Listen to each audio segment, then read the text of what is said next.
The air thickened with frost the moment my wife's laughter cut through the room, her words sharp as knives. Oh, I'd never marry him again. Time stalled. Forks hovered midair. Wine glasses wavered. Eyes snapping toward me. Her giggle lingered, careless, piercing, like a blade slicing open my chest in front of our closest friends. I forced a smile, the kind that stung like a new bruise, and lifted my glass.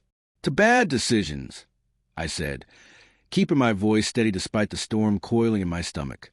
The chatter resumed, laughter bubbling back into the room, but her eyes avoided mine. They hadn't met mine in weeks. The chandelier cast amber light over the dining room, painting shadows on the mahogany table, littered with half-eaten plates and smudged napkins. The scent of roasted lamb and rosemary mixed with a faint tang of red wine, filling the space. My best friend Tom clapped me on the shoulder, his grin stretched too wide, his cologne overpowering. "She's just teasing, mate," he whispered, though his hand lingered a beat too long. I nodded, swallowing the bitter knot in my throat. Emma, my wife of 10 years, was already turning away, auburn hair catching the light as she leaned toward Sarah, speaking in hushed, conspiratorial tones. There was a fluidity, an ease, a silent dismissal of me, a splinter lodged deep in my chest. I'd seen the signs for months but shoved them aside.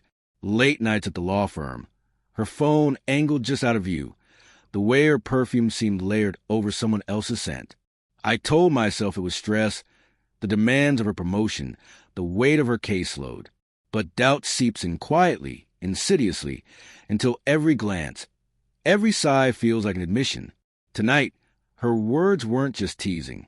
They were a flare, exposing truths I'd refused to face. I excused myself, feet heavy on the oak floor, and entered the dim hallway.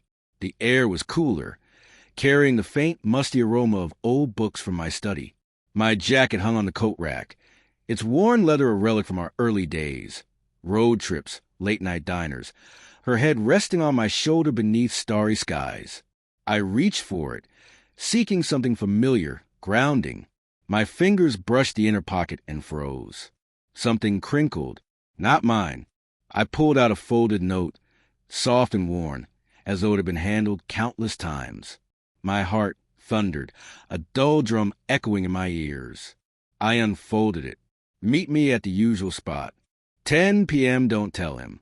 No signature, just hurried blue ink. The words blurred as my pulse roared. I read it again, each syllable hammered against my chest. The message was me. I knew it as intimately as my own name. My knees weakened. I gripped the wall, plaster cold and rough under my palm. The hallway tilted, shadows stretching like accusatory fingers.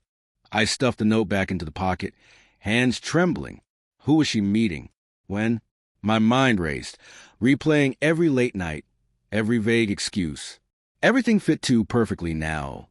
The distracted smiles, the locked phone, the way she flinched when I touched her unexpectedly. But I needed proof. I needed to see it, to make it real, because part of me still screamed. This must be a mistake, a misunderstanding. Love does that, it blinds, makes you clutch the wreckage even as it sinks. Back in the dining room, the party had migrated to the living room. Jazz music hummed softly from the speakers. Emma leaned by the fireplace, her silhouette flickering in the warm glow. She laughed again, brushing Tom's arm as he leaned closer. Heads too near. My stomach roiled. Tom, my friend since college, my best man, the one who had promised loyalty and love, had been there, part of our vows. Had that, too, been a lie? I didn't confront her. Not then, not with our friends around, eyes heavy with curiosity or pity. Instead, I played the host, refilling glasses, cracking jokes. My voice a mask, hiding the storm within. But my gaze kept drifting to the jacket slung over a chair. That little secret, burning like fire in my mind, demanded answers.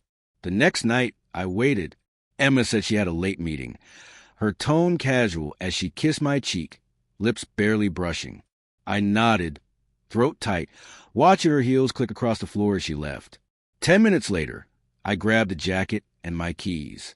The note was still there, its weight heavier than the leather.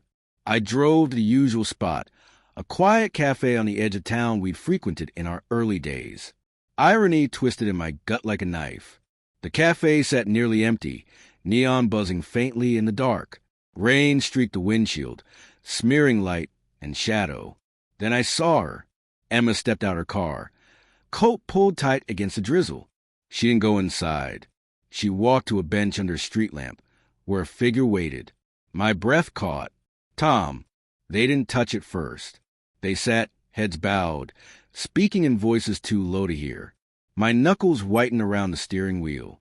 I wanted to scream, to demand answers, but I stayed frozen. Then Tom reached for her hand. Fingers laced through hers. She didn't pull away. The rain fell harder, drumming on the car roof, drowning the world, but not the ache in my chest. I drove home alone. The note crumpled in my fist. Silence pressed against the house, thick and suffocating. I sat at the kitchen table, the jacket over a chair like a specter. An hour later, Emma returned, hair damp, smile forced. She froze when she saw me, eyes flicking to the jacket. "What's wrong?" she asked, voice too light, too careful. I pulled out the note, holding it like evidence. Her face paled, lips parting in a silent gasp. "Where did you find that?" she whispered. "In your jacket," I said, voice low, trembling with rage and hurt. "The one you borrowed last week." She sank into a chair, hands shaking. "It's not what you think," she began, voice cracking, betraying her. "Then what is it?" I snapped. "Tell me, Emma. Tell me why you're meeting Tom in secret. Tell me why you laughed about never marrying me again." Tears welled in her eyes but didn't fall. "I didn't mean it," she said. The laugh, the comment, it was stupid, a joke. But Tom and I, her voice dropped, barely audible. "We've been struggling. You've been distant." He was there to listen. It wasn't physical. It was emotional. Emotional. The word tasted like ash. "You think that makes it better? That pieces of you I thought were mine were given away?" She reached for me. I pulled back. Between us, a chasm. "I love you," she whispered, voice breaking. I didn't know how to fix us. I stood. The note fell to the floor. "You didn't try," I said, cold. "You chose him." I walked out, jacket in hand, rain soaking me, into the night where the truth could no longer hide.